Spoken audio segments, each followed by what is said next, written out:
In this video, let me show you how to use Klarna Ghost Card at any online store. Welcome back to this new video, everyone. Now, this is a feature which is now known as the one-time card, which is a temporary card that you can use on different online platforms.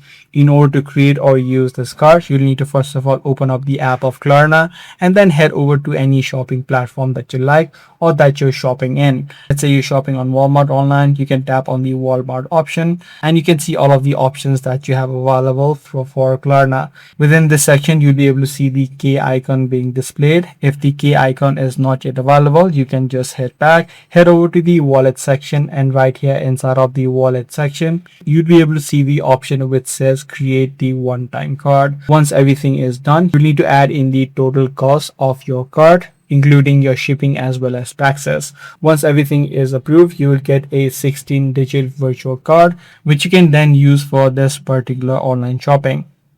So this is the exact method that you can follow in order to use the Klarna Ghost Card at any online shopping store.